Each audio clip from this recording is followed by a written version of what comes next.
A sitting Nigerian minister, a man who holds a law degree, who sat on the body of benchers, who swore an oath to uphold the Constitution, allegedly showed up to a private property in Maitama, Abuja, with over 50 armed police officers.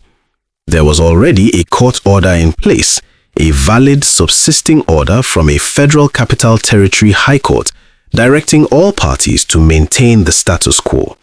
That order had been served, it had been received, and it did not matter. The fence came down anyway. While everyone is talking about Wike's demolition controversies in Abuja, nobody is asking the question that actually matters. What does it mean for Nigerian democracy when a minister of the federal government treats a court order as optional?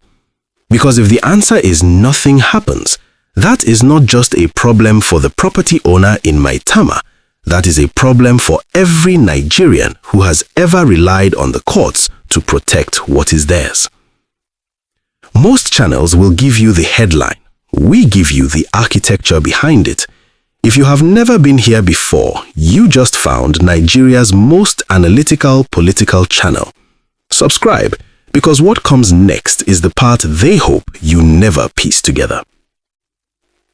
To understand what happened in Maitama on the morning of February 24, 2026, you need to understand the property at the center of this dispute. Plot number A064583, also known as Park 2023, is located in the Maitama district of Abuja. It measures approximately 8,572 square meters. That is just under a hectare of land in one of the most valuable real estate zones in Nigeria's capital city. The original allocation was made in 2006. The recipient was Alhaji Abubakar Ibrahim, chairman of My Cash Grade Ventures Limited. That allocation was made under then FCT Minister Malam Nasir El-Rufai. Over time, the plot was redesigned and reduced in size to accommodate a parking area for the Al-Salam Mosque next door. Ibrahim says he agreed to that reduction. What he did not agree to was what came next. Key allegation. In November 2025, Alhaji Ibrahim alleges the land was secretly reallocated to a second party, Italia Company Limited, without his knowledge and without his consent. He had no formal notice. He received no compensation. The land he had held for nearly 2 decades was, he claims, simply given to someone else. In December 2025, Ibrahim and his legal team, led by Abuja lawyer Mr. Bala Dakum, went to court. They filed suit M16354/2025 at the FCT High Court and sought an interim injunction restraining both the FCT Minister and Italia Company Limited from taking possession of the property. On the 10th of February 2026, Justice Hamza Muazu of FCT High Court 24 granted that interim order. In plain language, the court told all parties, do not touch this property until we hear the full case. That order was served on the minister's office. The minister was aware of it. 14 days later, the bulldozers arrived. On the morning of Tuesday, February 24, 2026, officials of the FCT Development Control Department arrived at plot 4583 in Maitama. They were reportedly accompanied by security personnel. Accounts describe over 50 armed police officers. The fence surrounding the property was demolished. The security house was demolished. Alhaji Ibrahim says he received a call from a security operative telling him to vacate before the demolition began. His belongings, including trucks on the site, were removed. No inventory was taken. No prior formal notice had been served. All of this happened while a court order directing all parties to maintain the status quo was actively in force. The lawyer is also a lawyer. Here is the detail that frames everything else. The man who allegedly ordered this demolition, FCT Minister Nyesom Wike, is not just a politician, he is a trained lawyer. He is a member of the body of benchers, the highest consultative body of the Nigerian legal profession. He knows precisely what a court order means. He knows precisely what contempt of court means, which makes the alleged defiance not an oversight, it makes it a choice. On February 25, 2026, the day after the demolition, Alhaji Ibrahim's legal team returned to court. They moved an ex parte application before Justice Mwazu, asking for permission to serve contempt notices on the minister. The court granted it. What is Form 48? Form 48 is formally titled Notice of Consequences of Disobedience to Order of Court. It is the first formal step in contempt proceedings in Nigeria. It is served on a party who has allegedly violated a court order.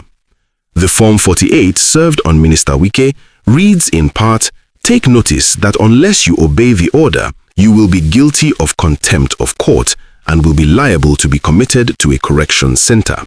This is not a threat from a lawyer at a press conference. This is an official court document.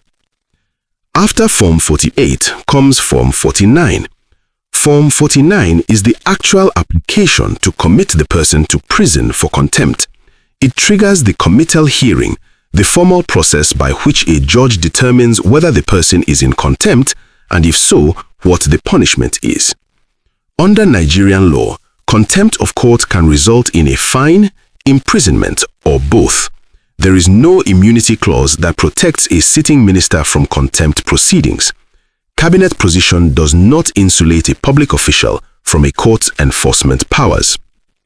The court ordered that Forms 48 and 49 be served on Minister Wike by substituted means, through publication in two widely circulating newspapers in Abuja. That service has been ordered. The next hearing dates are March 9 and April 23, 2026. The reframe. Most commentary on this story has focused on whether Wike will actually go to prison. That is the wrong question. The right question is this: will the contempt process be allowed to run its full legal course without political interference? Because the moment a phone call from Aso Rock stops these proceedings, or the moment a sudden out-of-court settlement makes the case disappear, that is when you know the rule of law in Nigeria has a ceiling, and that ceiling is ministerial rank. To understand the significance of what is happening in Abuja right now, you have to understand that this is not the first time Nyesom Wike has been on the opposite side of a court order. Since his appointment as FCT Minister in August 2023, Wike has overseen an aggressive demolition program across Abuja. Some of those demolitions have been defended as necessary enforcement of urban development codes. Others have attracted legal challenges from property owners who say their allocations were legitimate and their properties were targeted without due process. The Maitama case is not the first to allege that demolitions proceeded despite court protection orders. It is, however, the first to reach the stage of formal committal proceedings against the minister personally. There is also a broader political pattern here. Wike has consistently operated in a manner that treats institutions, including courts, as obstacles to be managed rather than authorities to be respected. This was documented during his tenure as Rivers State Governor, where multiple court orders related to Rivers State political disputes were contested, delayed, or, according to critics, selectively complied with. The question AFRONEWSHQ puts to you is this: is what we are seeing in the FCT a reflection of one man's personality, or is it a reflection of a broader Nigerian political culture that treats judicial authority as conditional on executive convenience? Let us talk about what is happening beneath the legal surface, because the Maitama case does not exist in a political vacuum. Wike's tenure as FCT Minister has been one of the most politically significant appointments in the Tinubu administration. He is a PDP man serving in an APC government, That arrangement has always been transactional, built on the political support Wike delivered in the 2023 elections by fracturing the PDP's presidential campaign. Which means every major controversy involving Wike, including this one, plays out against the backdrop of that political arrangement. The question his political opponents are asking is not just whether he violated a court order. They are asking whether President Tinubu will allow the contempt process to proceed without intervention. There are three sets of people watching this case very closely. First, property owners across Abuja who have been affected by FCT demolitions and are watching to see whether the courts can actually protect them against ministerial overreach. Second, opposition politicians and civil society organizations who see this case as a test of whether Nigeria's executive branch respects judicial authority, especially when it is one of their own in the dock. Third, the diplomatic and investor community. Foreign investors who own or are developing property in the FCT are watching to see whether a Nigerian minister can demolish a property in defiance of a court order and face no meaningful consequence. That answer directly affects investment confidence in the capital. The silent stakeholder. Italia Company Limited, the second defendant in this case, has said almost nothing publicly since the suit was filed. Who are they? What is the nature of their relationship with the FCT ministry? Why was a Maitama plot reallocated to a foreign-named entity without the original allocatee's consent or knowledge? These are questions the litigation has not yet answered, but they sit at the heart of what this case is actually about. Now, if what I just told you surprises you, drop a comment below. I want to know what you think before we get to the part that changes everything. The next hearing in this case is scheduled for March 9th, 2026. The substantive motion hearing is set for April 23. Between now and those dates, several things can happen, and what happens will tell us a great deal about the state of the Nigerian judiciary and the current administration's relationship with the rule of law. Scenario 1. The process runs its course. Forms 48 and 49 are duly published. They are served. The contempt hearing proceeds on March 9. The court makes a finding on whether the minister violated its order. If the finding is affirmative, the question of committal, of prison, becomes a real and live legal question. This is the scenario that tests Nigerian democratic institutions most directly. Scenario 2. Settlement before hearing. The FCT ministry, under political pressure to end the controversy, negotiates a resolution with Micus Grid Ventures before the March hearing. The suit is withdrawn or suspended. The property dispute is resolved through a compensatory arrangement. This is the most politically convenient outcome for everyone, but it leaves the core constitutional question of ministerial contempt of court permanently unanswered. Scenario 3. Presidential intervention. Whether formal or informal, signals emerge from Asorok that the contempt proceedings should be de-escalated. This could take various forms: a reshuffling of legal strategy, a delay in newspaper publication of Forms 48 and 49, or a direct communication between the parties. Any such intervention would be read as a signal that ministerial rank provides de facto immunity from contempt proceedings. That signal, once sent, is very difficult to unsend. The three signals AFRONEWSHQ says to watch: whether Forms 48 and 49 are actually published in the newspapers as ordered, and by when. Delay or non-publication would itself indicate external pressure on the process. The March 9 hearing, whether it holds as scheduled or is repeatedly adjourned. Adjournments in contempt proceedings are sometimes used to allow political resolution to replace judicial resolution. Any public statement from President Tinubu or the presidency on this matter. Presidential silence can be a position, so can a carefully worded statement about due process. Best case, The contempt proceedings run their full legal course. The court makes a clear finding. Regardless of the outcome, Nigerian jurisprudence gets a definite statement on whether sitting ministers are subject to the full enforcement powers of the courts. That precedent strengthens every subsequent property rights case in the FCT. Worst case, the case is quietly resolved through political accommodation.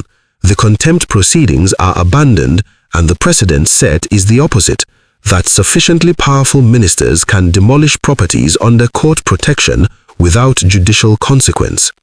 That outcome does not just affect Alhaji Ibrahim in Maitama.